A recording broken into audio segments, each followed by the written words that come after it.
Hey guys, Jimmy here, and welcome back to sunny England for a change for another sim rim gear video thing. Just to say, that is not the shed, by the way. That is another shed. That is a pretender there. That is not the sim shed. The reason for this video is because recently I have struck a sponsorship deal with Asher Racing. For those who don't know, they provide basically button boxes and wheel combos for direct drive OSW wheels. Now, my part of the bargain is I get a very tasty, very cool piece of kit, which is a Momo racing wheel with the C26S button box attached to the back. And of course, as I start filming, the sun gets super intense, and now I've got a shadow in the background, but here it is, perched up on a chickenless bucket. It is a very sexy piece of kit indeed. Now, if you've been around for a little while, you may remember that we did a very similar video to this when I received my AMG GT3 thing from my very generous friend Pegamixel. This is a little bit different, and I'm going to get into why that is. First of all, I'm very pleased to say that the build quality on this box on the back here is a lot better than that on the AMG GT3 rim. For those who listen to me moan on streams, you may remember I've had quite a few issues with the AMG GT3 rim. It sort of works now, but it's still a little bit loose and still not quite where I'd want it to be. This, however, out the box, is just already exactly what I want from this sort of wheel. A very welcome addition to this wheel are both these little hat switches down the bottom here. And yes, my nails are blue. Feel free to call me whatever you want in the comments, as you usually do.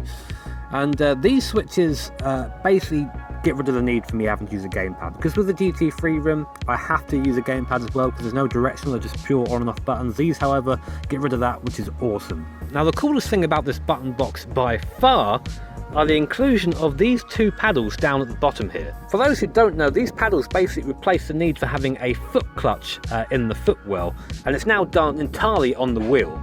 Maybe this will work best with a little bit of an example. Let's say that we are pulling up to the start line in Suzuka in our F1 car, and the spark plugs in our car work. As we come up to the start line, we put both clutches in. It's actually very uncomfortable to do with one hand and probably looks horrendous on camera, but hopefully it will serve the purpose I'm meaning to do. This means that the clutch is now completely in, so we can rev away and we won't move anywhere. Now, before the race, we would have actually set up the master clutch on your left, and that basically gives us the biting point. So as the lights go out, we immediately let go of this paddle on your left, and then very slowly let out this one on the right for a clean getaway. Now, I appreciate that isn't probably the clearest explanation. I'm actually very new to how it works myself. So what we're going to do is we're going to jump into Automobilista now and show it working in action. Okay then, so in the pit lane in our 2017 style F1 car, hopefully you guys can see the pedals properly here. I know the camera's in a bit of a strange position, but it's the best that I can do with this setup, so hopefully it just serves its purpose. As you can see on the screen, I've got the big bad boy telemetry up, so you can see pretty much everything. It's far too much for me. I'd never run this in a race, but it will serve its purpose today. To the right of the speedo, in the bottom right hand corner, you can see my throttle, my brake and my clutch inputs. I'm going to be using that to showcase how we set up the biting point first of all before going around to do our practice start. Okay then, to set our biting point, we need to put the clutch in. As you can see, that's full clutch right now, so we should shift into first gear and not stall. There you go, very nice. And what we're going to do whilst having our clutch in here is we're going to go on full throttle like this. And we're going to very finely adjust the potentiometer until we start to creep forward, and that'll be our biting point. There we go. That's the biting point found. And then it's very important after that to put this other clutch in, the master clutch in. Otherwise, we end up stalling, which I totally haven't done already in another take of this video. Right, okay, so we're just rolling back round to the start-finish straight now, and we're going to try and do a practice start. So let's just find a random pit box.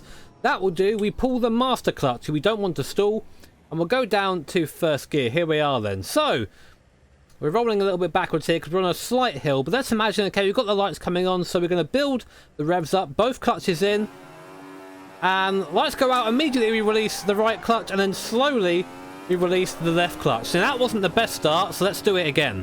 Build up the revs, clutch out, and softly away on the other end, and there you go. That was a nicer start.